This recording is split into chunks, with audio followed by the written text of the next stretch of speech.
to News News. I'm Babs Egan. And I'm Mike Robinson. We're here to bring you more than the up-to-date. Tonight's special report, U.S. annexes Canada and Mexico. Here's our Washington correspondent, Peter Fenn, with further details. We have here, for example, the Prime Minister of Mexico, who is wondering whether it would be to Mexico's advantage to join with us in a new 52-state nation. Right. Now, what is your objection, perhaps, to the annexation of Mexico by the United States? Do you feel this would somehow undo the last war of 1848, or? No, not really. I think that the people would end up picking grapes in California. Well, they already are picking grapes in California, as I understand. In fact, this would give them a minimum wage. Oh, well, not much. Not much of a minimum wage?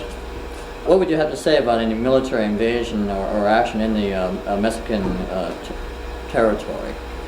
Well, it depends on the invasion. If they use nuclear weapons, we have no chance. Well, we may use other sorts of weapons, like psychological weapons. LSD? Well, I'm sorry to say that the State Department will be absolving its responsibilities in the Mexican sector. We'll have to have the Defense Department assume the task.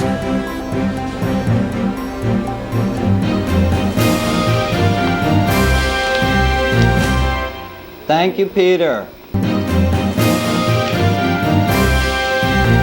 for your analysis.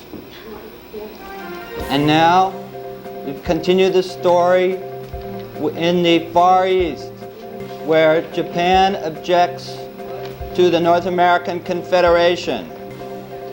We have the ambassador of Japan, Taro Suzuki. Taro, do we have that yet? Since the termination of World War III, the U.S. has shown increasing hostility towards us. I refer, of course, to the recent incidents of sabotage of the Mizumaki pipeline and the terrorist activities directed against our diplomats. Now, however, with the proposed U.S. imperialist expansion over the entire continent of North America, the Pacific Federation must strongly protest. It is, as you say, the last straw. Now, more on the U.S. military intervention in Mexico and Canada. Canada has been engaged in a long and bloody civil war that has plunged it into economic and social disorder. Is that my cue?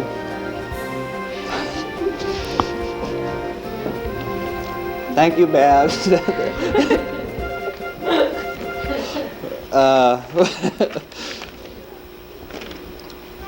The drought rages on. Where's our weatherman with the report? Are we ready with that report? Weatherman Jim. Yes, by all indications, we will have very severe drought this summer, the way it's shaping up. Now, the whole eastern portion here will be evacuated by June, with the population moving out towards the Midwest to draw water from the Great Lakes states. And we have some footage back from the Great Drought of '81 that we'd like to show you, just to remind you what it is when the city goes dry. Thank you, Jim. New humane methods of detainment for prisoners are in the works. A new pill has recently been developed to detain felons with the expensive employment of guards and prison walls, saving billions of dollars. With us is Dr. Mangler, inventor of the pill. Doctor, is it true that when the pill is swallowed, it lodges in the stomach lining and will detonate itself if the prisoner steps beyond an electrically restricted area?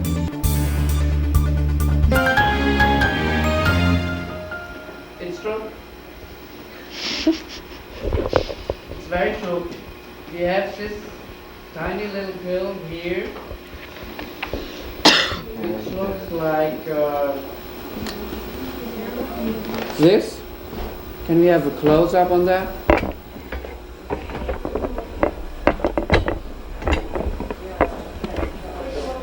This pill, in the moment when it gets activated,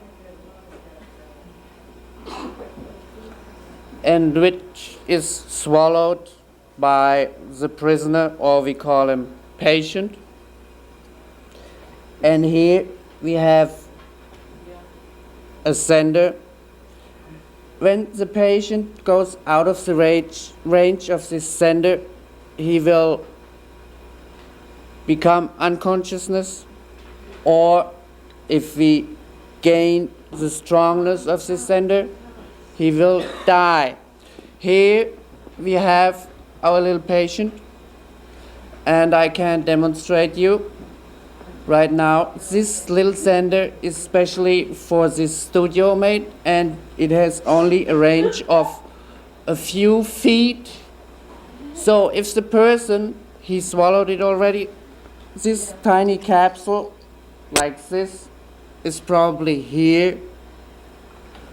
You also can, come down. You can put it in the brain, up here, or you can ingest it in bones every time. Anyway, I demonstrated that this goes for 4 feet. If he goes out of this range, he will collapse. Step on, little fella. Go up, step on. Take a few steps, please. Take a few steps. It doesn't hurt. You just come back. You take a few steps, but a little bit more, a little bit more.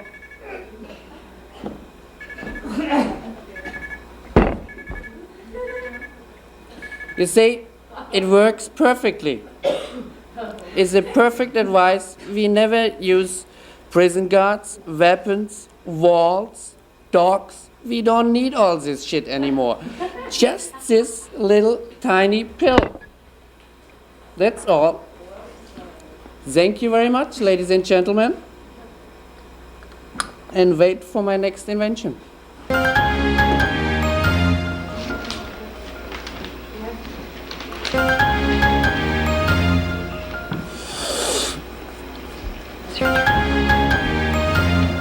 Thank you, Dr. Mangler. Giselle Langkamp brings us a report on crime factors in the last decade. Giselle? Thank you, Babs. In the early 80s, increased crime resulting from factors such as unemployment, inflation, drought, famine, and disease were responsible for the increased use of national law enforcement. During the early 80s, televising of court cases became legal. Abscams became legal. Political protests of one or more persons became illegal under the Kennedy Plan. Tonight we have with us Mr. Gregory Lehman to discuss a new and important development that has recently come over the newswire. Mr. Lehman, what is the nature of this story? Yes, Giselle, something terribly serious has occurred. The UPI wire has just announced something of drastic proportion. A grand jury in Washington, D.C.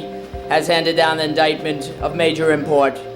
It appears that included in the indictments are former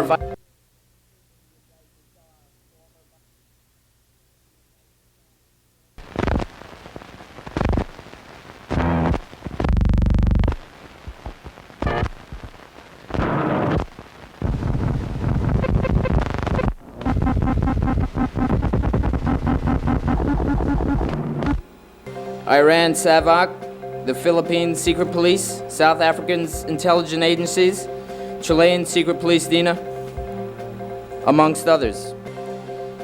The agreement encouraged the exchange of information between the various organizations, as well as an agreement that would allow for foreign agents to carry out assassinations within the United States, as well as provisions that would provide for the preventing of prosecutions in the event of any arrests. And now back to Babs and Mike. And I'm Babs Egan. And I'm Mike Robinson. We wish you a very, very happy evening. Okay, that's it. Oh, so I see.